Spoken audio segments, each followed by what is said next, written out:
تو اللہ تعالیٰ نے اپنے محبوب سے فرمایا تجھے دن میں بہت لمبا چلنا ہے، تیرے ذمے بہت بڑا کام ہے، لہذا دن میں تو لگا کر اسی میں ہی بفرض نمازیں پڑھ لیا کر، لیکن رات تیری میرے لیے ہے، رات تیری میرے لیے ہے۔ میرے بھائیو، 1.25 لاکھ انبیاء پس گئے،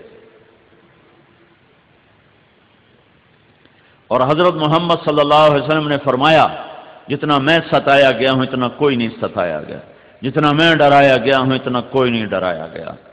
اور آپ کے سامنے سارا زمانہ، سارے انسان، تمام جنات، نہ اب جنوں کے لیے کوئی نبی نہ انسانوں کے لیے۔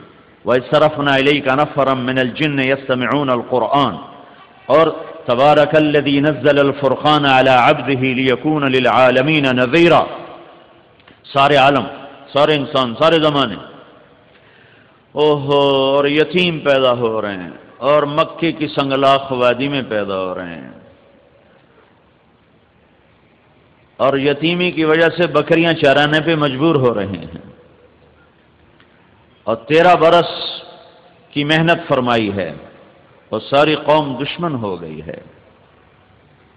اب اللہ ساری دنیا کے انسانوں کا، ساری دنیا کے انسانوں تک پیغام حق کو پہنچانے کے لیے ایک تبدیلی لا رہا ہے۔ تبدیلی پہلے لکل قوم ہاد، ہر قوم کا رسول، ولکل امت رسول، ہر امت کا رسول۔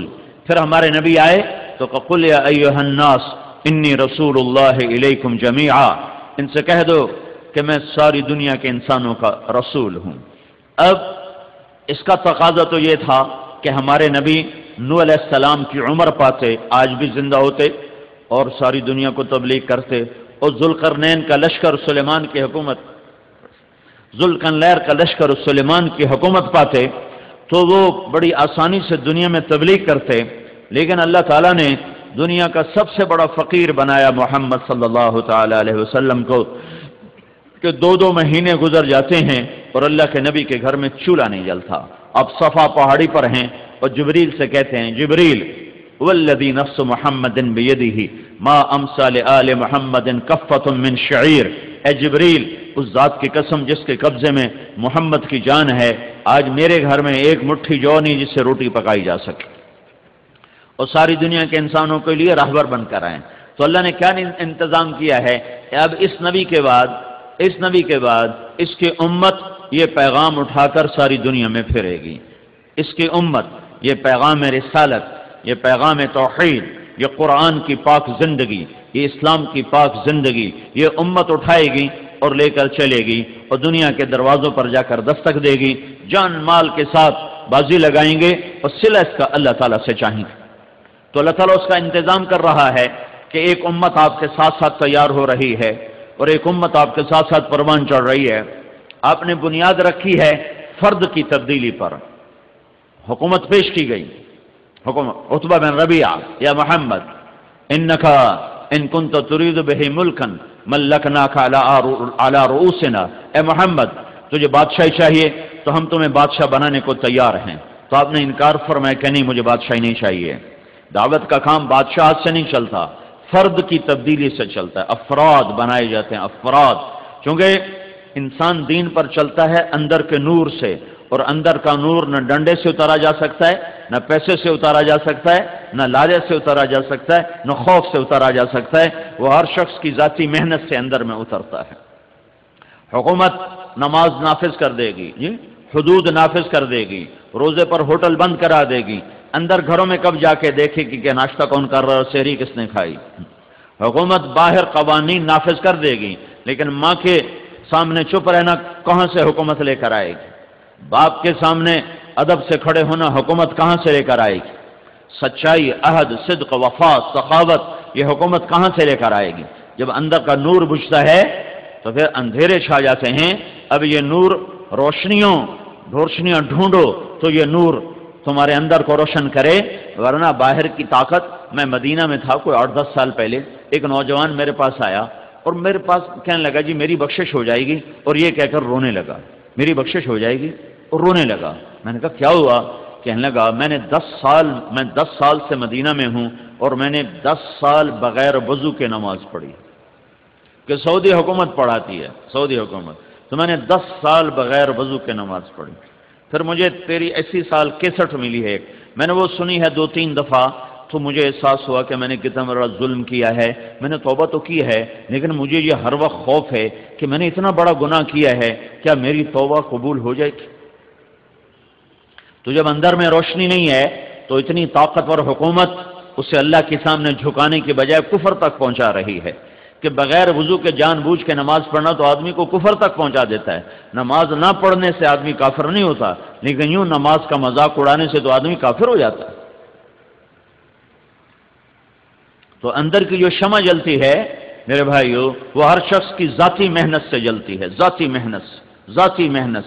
اس لیے نبی ایک ایک آدمی کو تیار کرتا ہے، ایک ایک آدمی کو تیار کر۔ ان اللہ لا یغیر ما بقوم حتی یغیروا ما بانفسہم، پہلے قوم کا لفظ ہے اور بعد میں انفس کا لفظ ہے۔ یہ ایک اللہ کے قانون کی طرف اشارہ ہے کہ جب فرد بگڑتے ہیں تو معاشرہ بگڑتا ہے، جب فرد بنتا ہے تو معاشرہ بنتا ہے۔ جیسے ایک ایک اینٹ سے گھر بنتا ہے، اگر اینٹیں خراب ہیں تو گھر خراب بنے گا، اگر اینٹیں صحیح ہیں تو گھر صحیح بنے گا۔ اللہ تعالیٰ نبیوں کو طاقت دے کر نہیں بھیجتا، فقیر بنا کے بھیجتا ہے کہ اگلا طاقت سے متاثر ہو کر کلمہ نہ پڑھے، پیسہ دے کر نہیں بھیجتا کہ اگلا پیسے سے متاثر ہو کر کلمہ نہ پڑھے، قربانی دے کر بھیجتا ہے، دلائل دے کر بھیجتا ہے، حقائق دے کر بھیجتا ہے، پھر وہ پیش کرتے ہیں، جس کا نصیب ہوتا ہے وہ لیتا ہے، اور جو نفس و شیطان کا غلام بنتا ہے وہ کفر کے اندھیروں میں گم ہو کر اپنے آپ کو ہلاک کر بیٹھتا ہے۔ تو میرے اللہ تعالیٰ نے جب ساری دنیا کے انسانوں تک اپنا پیغام پہنچانے کا ارادہ فرمایا تو مکے میں نبی بھیجا اور امت کو اس کے قائم مقام فرمایا۔ سب سے تھوڑا زمانہ دیا 23 سال، 8156 دن۔ عمر سب سے تھوڑی دی 63 سال اور 4 دن۔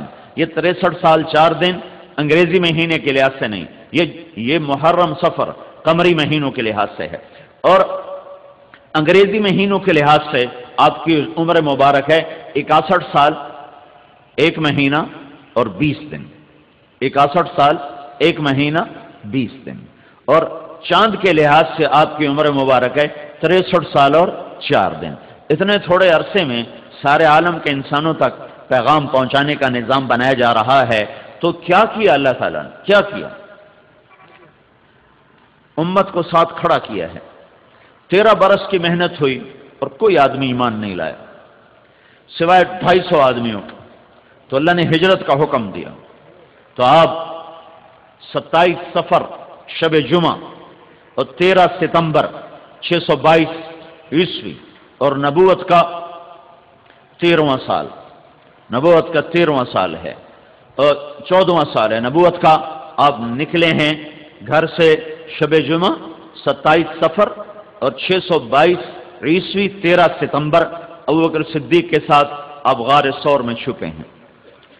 3 راتیں 2 دن آپ نے وہاں قیام کیا ہے، اور اس کے بعد آپ ابوبکر اور عامر بن فہیرہ اور عبداللہ بن عریقط، یہ 4 آدمیوں کا قافلہ مدینے کی طرف ہجرت کا حکم ہوا ہے کہ آپ مکہ چھوڑو مدینے جاؤ۔ آپ 23 ستمبر 622 کو آپ تشریف لے جاتے ہیں قبا کی بستی میں۔ 2 ہفتے آپ وہاں قیام فرماتے ہیں، مسجد کی بنیاد رکھتے ہیں، مسجد بناتے ہیں، اور پھر اس کے بعد 500 انصار مدینہ کے ساتھ آپ مدینے کی طرف تشریف لے جاتے ہیں۔ آپ کے جانے سے پہلے ہی مدینے میں اسلام پھیل چکا ہے، تو ہر گھر میں کوئی نہ کوئی آدمی کلمہ پڑھ چکا ہے، ہر گھر میں کوئی نہ کوئی آدمی مسلمان ہو چکا ہے۔ تو آپ جب 2 ہفتے مدینے میں قیام فرماتے ہیں، جمعہ کا دن زوال کے قریب آپ اپنی اونٹنی پہ تشریف فرماتے ہیں اور 500 انصار مدینہ کے ساتھ آپ مدینے کا سفر فرماتے ہیں۔ راستے میں بنو سالم کا محلہ آتا ہے، وہاں جمعہ کا وقت داخل ہوتا ہے، زوال کا ہوتا ہے، تو آپ وہاں جمعہ کی نماز ادا فرماتے ہیں، اور جمعہ کی نماز کے بعد سارے سردار آگے قطار بنا کے کھڑے ہو جاتے ہیں، بنو سالم، بنو مالک، بنو بیازہ، بنو